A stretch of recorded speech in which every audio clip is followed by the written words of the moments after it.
કહે છે ગરીબી પણ પુસ્તકની વ્યાખ્યા સીધી સમજાય નહીં એટલે ગરીબી પોતે જાગે છે સમજાય. નમસ્કાર વિદ્યાર્થીઓ, હું છું ગરીબી દેવી, જેની પાસે જરૂરિયાત વધારે અને આવક ઓછી છે.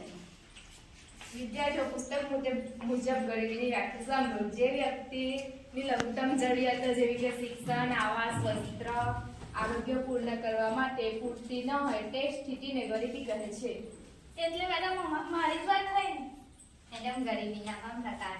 હા, સંપૂર્ણ ગરીબી, જ્યાં પેટ ભર ખાવું પણ મુશ્કેલ છે. પણ એ તો મારો રોજનો અનુભવ છે.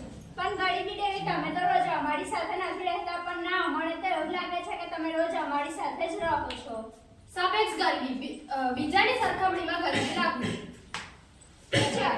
ગરીબી માપવા માટે ગરીબી રેખા હોય છે. ટીચર, મિત્ર પાસે નવો મોબાઈલ અને અમારી પાસે જૂનો મોબાઈલ, એ પણ એક ગરીબી જ છે ને. એ રેખામાં ખિસ્સામાંથી ક્યાં પસાર થાય છે?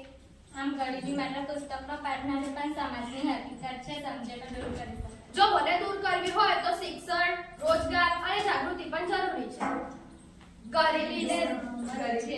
ગરીબી સમજીએ, સાથે મળીને સમજીએ.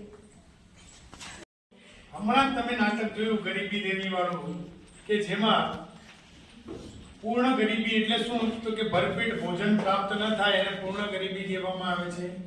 સાપેક્ષ ગરીબી, એકબીજાની તુલના કરી. જોયું તો તમે કે મોબાઈલ, જૂના મોબાઈલની જગ્યાએ નવો મોબાઈલ અથવા સસ્તા મોબાઈલની જગ્યાએ મોંઘો મોબાઈલ હોય તો એને સાપેક્ષ રીતે ગરીબ કહેવામાં આવે છે. આ રીતે આપણે ગરીબી જે છે એ ગરીબીમાં શું જોવા મળે છે કે શિક્ષણ, આરોગ્ય, રહેઠાણ અને વસ્ત્ર જેની પાસે પૂરતા પ્રમાણમાં નથી એવી વ્યક્તિને આપણે ગરીબ કહીએ છીએ. સમજાયું મિત્રો? હા.